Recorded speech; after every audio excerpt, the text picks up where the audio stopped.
Hello teachers, learners, and parents. Sir Jeff po, at your service. Alam nyo ba na meron tayong website na tinatawag na DepEd Commons?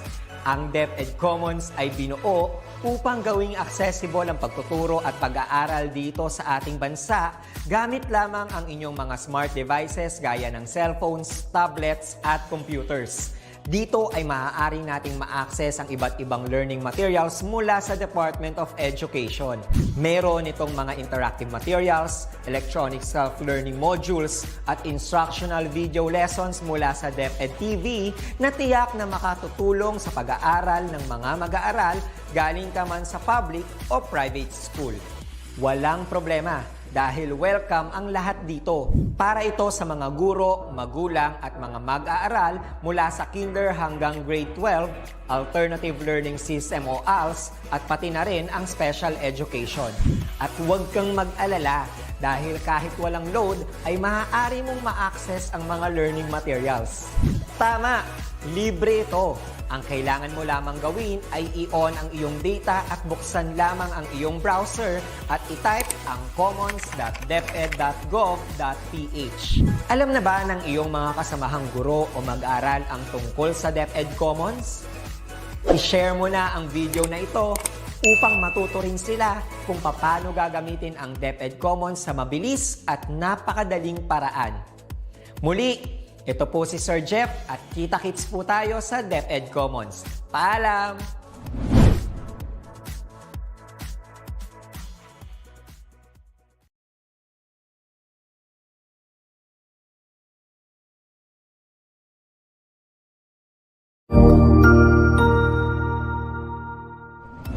Magandang araw, Sir Wilbur po, at your service.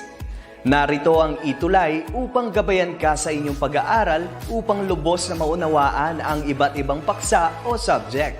Ang ETUlay ay isang free online tutorial class na pinangungunahan ng DepEd Educational Technology Unit sa pamumuno ni Undersecretary Elaine Del B. Pascua. Ang programang ito ay hindi lamang para sa mga bata, kundi ito rin ay magsisilbing gabay sa mga magulang at mga guro kung paano nila ituturo o gagabayan sa bawat asignatura ang kanilang mga anak o mga estudyante. Sa kasalukuyan, ang self-learning module mula sa rehiyon ng Calabarzon at kilala sa tawag na pivot ang ginagamit sa ating ETUlay online class. Kaya ano pang hinihintay ninyo? Ihanda na ang inyong mga ballpen o lapis, papel o kwaderno at samahan kaming itulay ang pagkatuto para sa bawat batang Pilipino. Sama-sama tayong magtutulungan para malampasan ang mga hamon sa panahong ito. Halina't matuto kasama ang inyong online tutor sa oras na ito.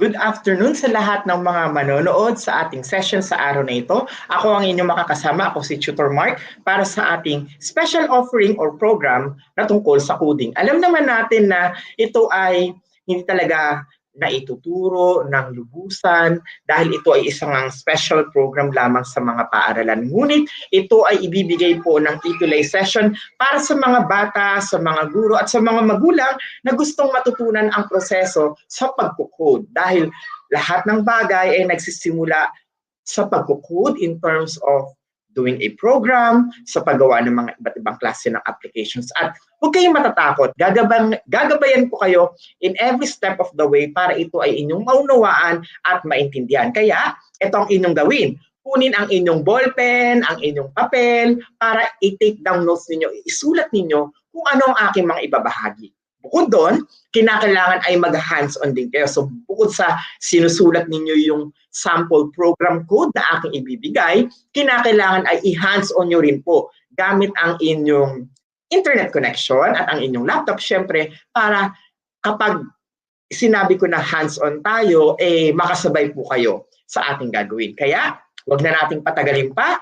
Ang coding ay para sa lahat. Bata, matanda, lalaki, babae, anuman ang iyong gender preference, para sa inyong lahat ito. Kaya sa mga nanonood, kagaya dyan sa General M. National Central School, yung mga nakalagay dito, ayan, sa San Carlos City, Region 6.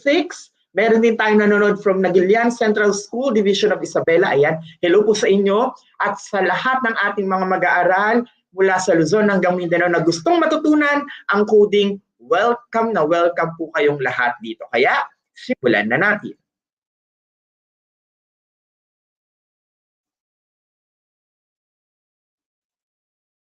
Okay, sana po ay nakikita ninyo na ng malinaw ang aking screen at ang aking ibabahagi sa inyo ay ang part 1 ng HTML Basics. So, kapag sinabi nating basic, talagang basic lang talagang ituturo ko, foundation. At sabi ko nga, kinakailangan na isulat ninyo kung ano man ang code na aking ibibigay para kayo ay aking magabayan ng mabuti. Hindi ninyo kinakailangan kabahan dahil simpleng-simple ang gagawin natin ito.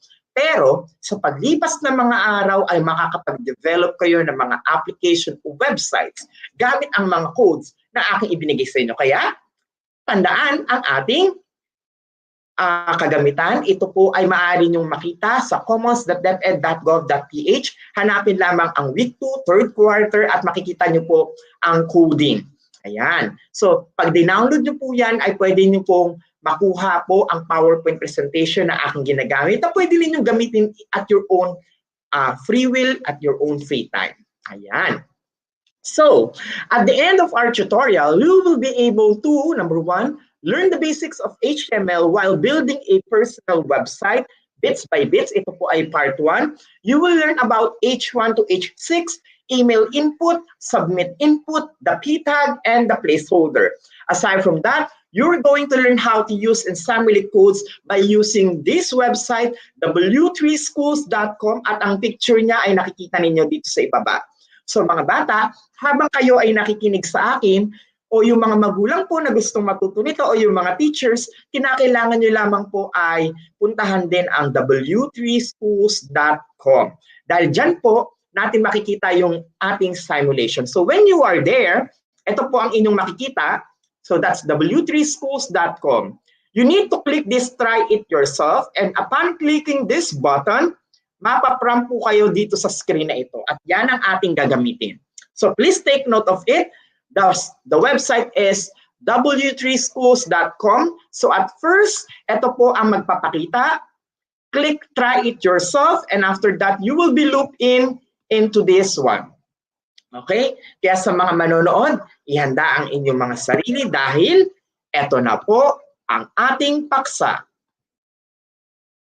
When we talk about HTML documents, we often use tags. We usually use tags to tell the browser how to format the given content. So tatandaan ninyo kapag nakakita kayo ng mga nakaganito yung merong greater than at less than, ang tawag natin sa nakalagay doon ay tags. So you need to remember that, put that into your system when you do the coding. We have the word tags. So at first, you need to write down this one. The tag is with H1, and then itatype lang ninyo ang word na ETUlay tutorial :space coding, and after that, you close the tag, and then you put a closing line. So you need to remember that we have this opening tag. Yung opening tag ang nagsasabi that is your first level heading. Okay, everything after this becomes a first level heading. And then after that, you'll have this one in the end na meron naman siyang slash doon. The slash makes it a closing tag ending the heading. So, tignan ang aking inilagay dyan. ETUlay tutorial :coding. Now, I'll go to this the site, yung w3schools.com. So pag nakakita kayo rito ng code, burahin nyo muna yan at simulan natin ilagay yung aking binanggit kanina. So ilagay muna natin yung ating tag. That's H1. Close it. Ayan. Tapos yung binanggit ko kanina na ETUlay. So please make sure na kapag naglagay tayo ng code, ganito po yung ating ilalagay. Ayan. Tapos, yung sinabi ko nga kanina, ETUlay tutorial space coding. Kung ano man ang ating itinipe dyan, yan po ay magpapakita doon po sa ating area, doon sa side. So tinuturo ko sa inyo ngayon kung ano bang ibig sabihin ng heading 1. Yan yung pinakamalaking input data na ating inilalagay. So how to close it? Ang gagawin nyo lamang, ulitin nyo lang yung tag, pero lalagyan nyo dapat yan ng slash. And when you put the slash, end it with H1 and close it. So once you are done with this one typing, tignan maigi dun sa kabilang side, makikita nyo po na iba ang nakalagay sa kanya. Click the word run and that will happen. Nakita po ninyo, natutunan natin ngayon kung paano gamitin yung heading 1 o H1 na tinatawag. At yan po yung makikita natin kapag doon sa kabila. Nakadepende yung laki o yung font size doon po sa H1. Ibig sabihin yung H1, yan yung pinakamalaki. Kapag napunta tayo ng H2, medyo liliit yan ng paliliit at hanggang H6 ang ating pwedeng gamitin. So that is how we start it by utilizing the first tag na aking nabanggit. So please write it down in your paper.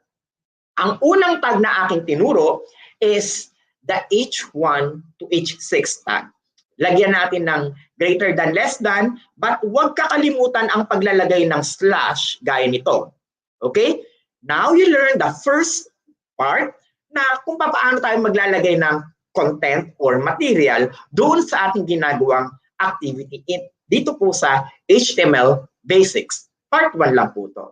Okay? Now, we move on.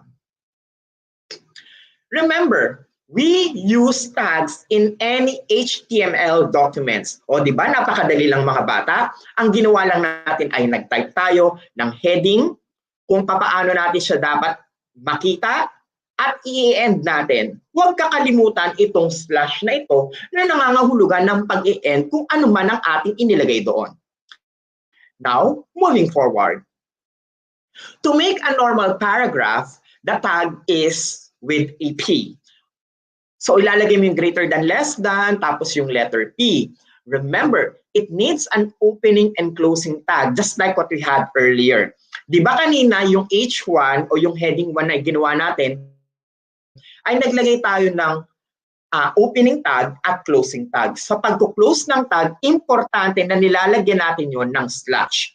So, for example, you have this one, welcome to ETUlay tutorial coding. You will learn and enjoy the basics of HTML as the foundation of programming. Gaya ng inyong nakikita dito sa aking inilagay sa ibaba, yan ay nilagyan natin ng paragraph. The tag para sa isang paragraph, which is P. Ito po siya. At kapag tapos na yung paragraph ninyo, kinakailangan ay ilagay natin yung closing niya by putting the slash P. Hindi ba kay dali lamang? Now, whatever we put in between, doon sa gitna, yan ay magre-reflect. So kagaya nito, ang nakalagay dyan ay welcome to ETUlay tutorial, coding, at ang nakalagay ay you will learn and enjoy the basics of HTML as the foundation of programming. Kung ano yung mismong word na inilagay natin, yan din ang ating ilalagay. So, let's now go back to our W3 school. Okay, punta ako doon ha. Tignan niyo po. Ito yung ating unang heading na ginawa kanina. Now, let's press enter para pumunta siya doon sa second line. Ngayon, gawa tayo ng ating paragraph. So, ang ginawa ko nga, ito. Lagyan natin ng P. Nakita ninyo, nagkukulay siya. Kaya siya nagkukulay dahil yan ang nagsasabi kung anong tag ito. Okay? Now, we put there, welcome.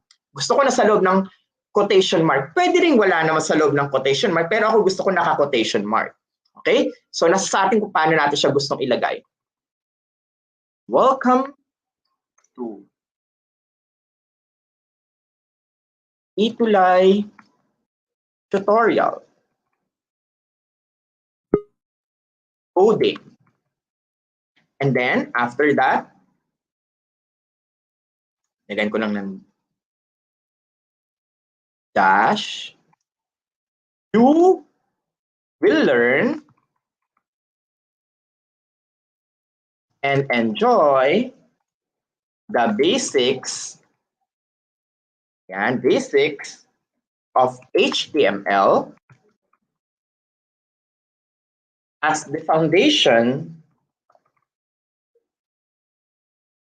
of programming. Period. Now, di ba sabi ko kanina, kapag nag-end tayo ng ating tag, lagyan natin ng slash at kung anong tag ang ating ginamit. Because we're using a paragraph, P ang ating ginamit na code. Okay? So, tignan ninyo ngayon. In order for us to reflect it here dito sa ating simulation part, hit the word run and it's there. O di ba? Napakadali lang maglagay ngayon ng paragraph. And as you could see, nailagay na natin kung ano ang ating first heading and then nalagay natin yung paragraph. Natutunan nyo ngayon ang dalawang klase na ng tag. The first tag is the H1 to H6, depende sa laki. At yung susunod ay yung paragraph tag natin o yung letter P. Huwag kakalimutan yung paggamit ng slash na nangangahulugang ini-end natin ang isang activity o yung isang line na yon. Okay? Now, let's move on. Remember this. We have the normal paragraph that has a tag of P. O di ba ang dali lang mga bata? Walang kahirap-hirap. Nakakadalawa na tayong code. Okay? We have the first tag and now this one, ito yung pangalawang tag natin. So, no matter what type of information you want from your users to get it from, you need to use the word input tag. So, ito ang pangatlo nating tag na tatandaan, the input tag. So, there are many different ways on how we are utilizing it. For this activity, we are going to use the email input and the submit input. Okay, tandaan na, nasa pangatlo na tayong tag. Ang ginagamit natin na tag ngayon ay yung input tag.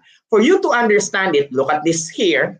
So, di ba nilagay na natin yung mismong line natin? You need to type there, press enter, and have input, then type.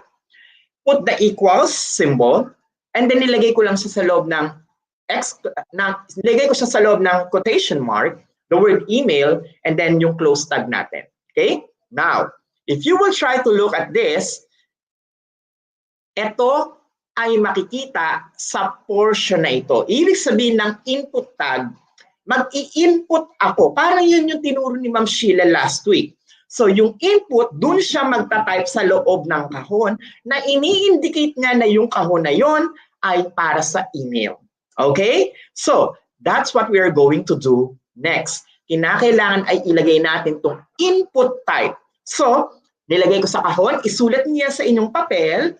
Pagkasulat ninyo, lipat tayo ngayon dun sa w3school.com and let's simulate that. Yan ang ating ilalagay. Okay? So, balik tayo rito. Ito yung ating kinode kanina, gaya ng inyong nakikita. So, after that paragraph area, yung close tag natin for the paragraph, press enter, and let's have another tag, the input tag. Okay? Type there, input. Ibig sabihin ng input, dun siya maglalagay, di ba? Input type. And then after that, you put the equals symbol. Please make sure na wala kayong space na ilalagay. Importanteng walang space. And then I put here, email, close it. And then after that, have it with a close line. Okay? Now, tingnan ninyo ang mangyayari kapag pinindot ko yung word na run. Di ba nagkaroon ng kahon? Ano yung kahon na yan? Yan yung input o dyan tayo magta-type. Kaya kapag sinabi nating input type, yan ay isang klase ng box o area kung saan pwedeng mag-encode yung mga taong nag-a-access ng ating site or material. So yung bakanting kahon kung saan tayo nagta-type. O di ba kahit dali lang gawin? Remember our third tag, the input tag na ating tinatawag kung saan kapag inyong inilagay, lalagay ninyo input, then type equals, ako nga nilagay ko nga sa loob ng quotation mark, the word email, close quotation mark, and then close it. After that, hit the word run. At magiging successful kayo kapag nakita ninyo na meron kayong nagpakita dyan na kahon. O di ba? Kay dali lang. Now, let's move forward. So remember all of these things na aking nabanggit sa inyo, okay? So ito ang tinatawag natin na area kung saan natin ilalagay yung ating mga itinatay. Let's move forward. So, this area has a red mark. Di ba? Pag tinype natin input, tapos yung word na type nagpupula. This area is what we call as the attribute. O idagdag sa inyong vocabulary. Attribute is very important kasi siya yung determiner. Now, yung area kung saan mo naman inilagay sa loob ng quotation mark, yan ang tinatawag natin na attributes value. Yan yung magde-determine tungkol saan ba yung attribute na yon. Eh ikaw ang nagsabi na ang type ng attribute na yun ay email. So ikaw pwede mong sabihin na yung in-input mo doon ay sizes ng shirt kagaya ng small, medium, large, lalo kapag ang iyong ginagawang website ay kung may kailangan i-order. So pwede nilang i-encode doon or i-type. Okay? So remember, the area na nag-red mark, it's what we call as the attribute. O diba? Nakakailan na tayo. We now have 3 codes na natukoy, the H1 to H6, the P tag, and now the input. Okay, the input tag. Ipa tayo sa susunod. So, once you have it, the email input is useless, so we need to add a submit button. Tutor Mark, ano yung sinasabi mong useless yung email? Eh, di ba naglagay tayo ng email pero wala naman tayong area kung paano niya isasubmit. So, kinakailangan natin ng button. So, to do that, we need to have an input type but indicating it with the word submit. So, I want you to get your pen again and your paper. Isulat ninyo yung pang-apat natin na code. Ang code na ito ay input type at ang word na ginagamit into quotation mark ay submit. For you to understand it very well, let's have it here. Okay, balik tayo dito sa ating code.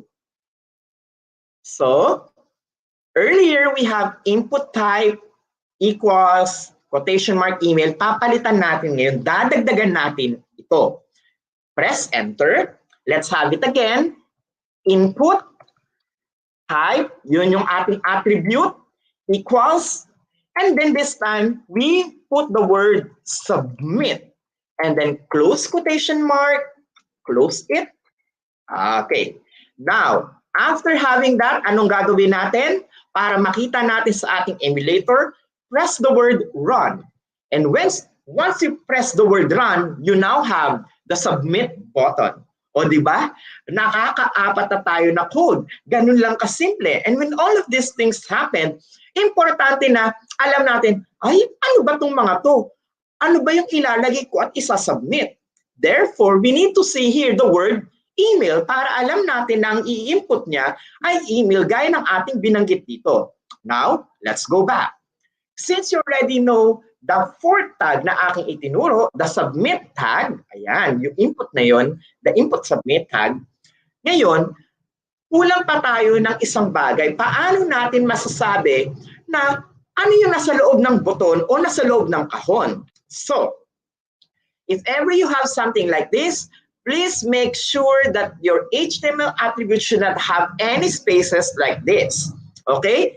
Mali po kapag may space tayo ha, kinakailangan ay magkadikit yan para hindi kayo magkaroon ng maling pagkukode.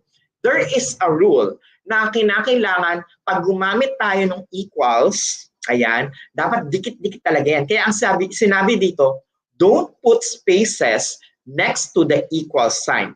Remember that, put it into your system when you do the programming, never put a space after the equal sign.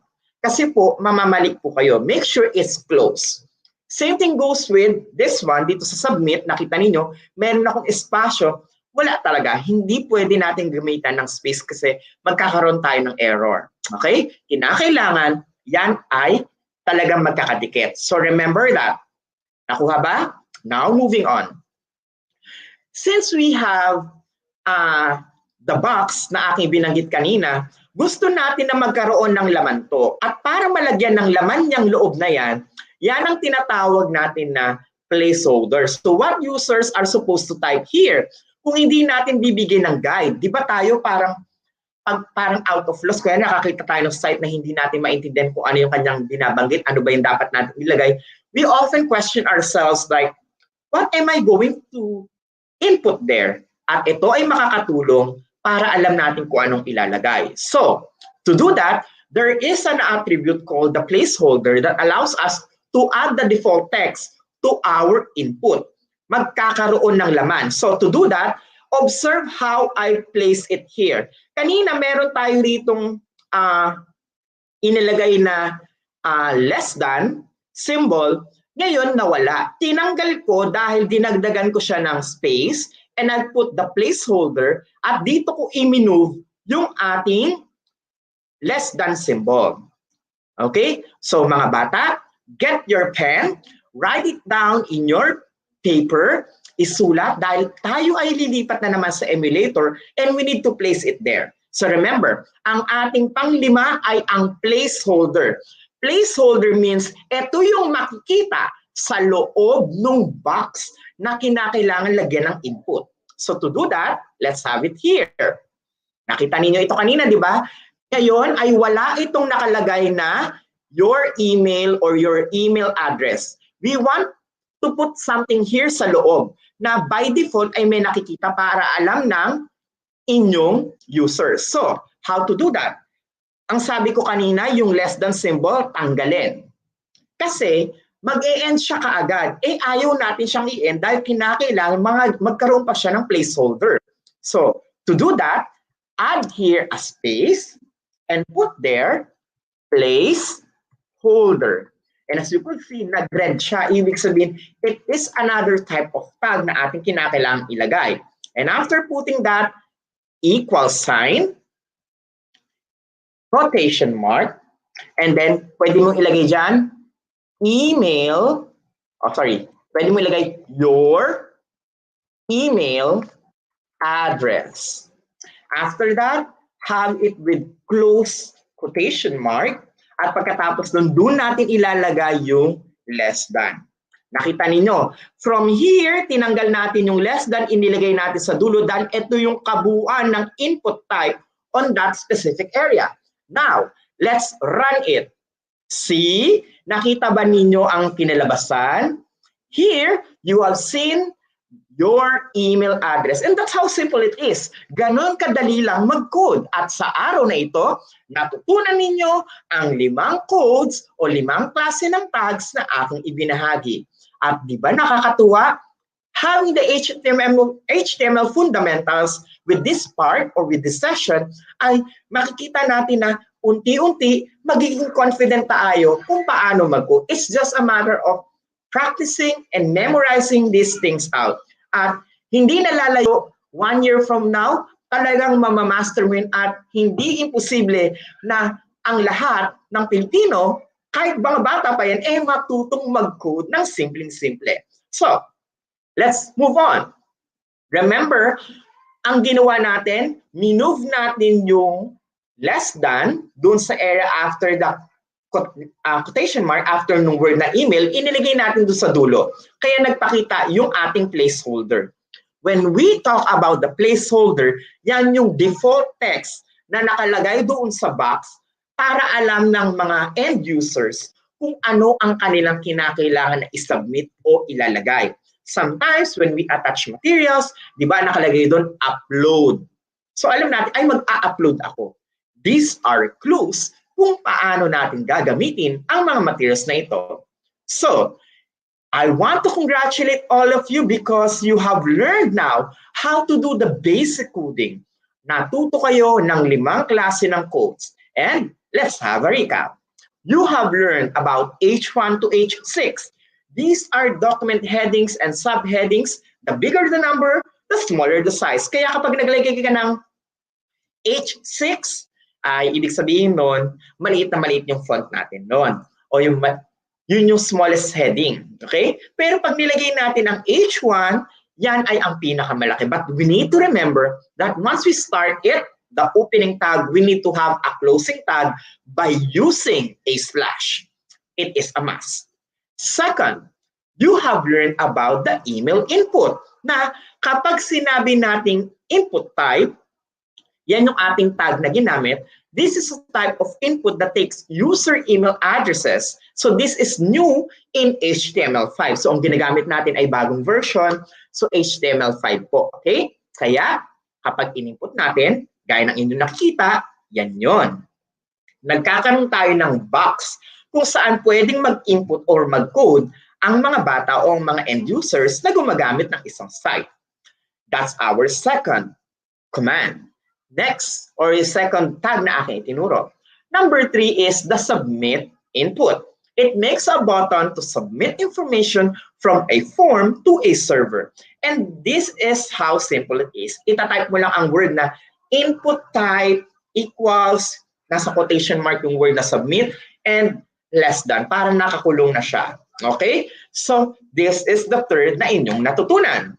Next, natutunan nyo rin kung paano mag-create ng paragraph o yung mga elements doon. The P tag makes a paragraph element and we need to start with an opening tag, ang clue, letter P for a paragraph, and close the tag by putting a slash onto it, and then the letter P with a greater than and less than symbol. Okay? Now, yan ang pang-apat at pinakahuli na inyong natutunan ay ang paggamit ng placeholder. It puts placeholder text in an input and the text will disappear when a user type their own content. Kagaya ng aking ipinakita kanina, your email address. So all in all, if you want to practice it here, pwede ninyong simulan at ulit-ulitin para ma-master. How to do that? First, type H1, your opening tag, have the closing tag with a slash. Pag sinabi nating H1, yan yung pinakamalaki. Pag ginawa mo yung H6, yan ay magiging pinakamaliit. So kung kanina malaki yung ating font, pag naging H6, liliit siya. Okay, so pwede ninyong subuk-subukan. Gawin natin na H2. So yan ay ang laki ng heading. Run it and you will see there. Pero ang aking ang ginamit ay H1, meaning yung pinakamalaki. See? Next. You have learned also how to utilize the paragraph tag, the P tag. Tandaan, gumamit ng slash. Gaya ng inyong nakikita. And for you to input a box para sa email, ilalagay lamang ninyo ang input type and then email. To have a placeholder inside that input type, put there your email address. Eh kung ayaw mo, kunyari pinilitan mo, hindi mo nilagay yan. Ang nilagay mo ay pangalan mo. Aakalain ngayon o malilito yung iyong audience o yung user dahil ang nakita ay pangalan mo. Just like what I did here. Kaya kinakailangan hindi sila malito kapag sinabi mong email address talaga. So you could indicate there, kindly type your email address. Run it and you will see there. Pag nakita ninyo na parang sumobra, edi bawasan lang ninyo. Gawin mo lang, type your email address. See? At dahil dyan, mabubuo natin yung proseso kung paano natin ito ilalagay. And of course, having the submit button by putting input type and then submit. I hope with all of these things na aking ipinakita sa aking 5 unang codes na ibinigay for our part 1 session, ay may natutunan kayo. Kaya kita-kits tayo sa susunod na linggo regarding coding. At tandaan, kung nais po ninyong ma-download ang PowerPoint na ito, pwede niyo pong puntahan ang DepEd Commons, puntahan lamang ang Week 2 ng Quarter 3 session para sa linggong ito. At from there, you will see the presentation, yung coding, i-click lamang po at inyong i-download. So I hope marami kayong natutunan sa araw na ito sa ating Part 1 ng Fundamentals ng HTML o yung basics ng HTML. And with that, ako muli si Tutor Mark at ako'y makakasama ninyo sa susunod na bahagi ng ating sesyon para sa coding. Paalam!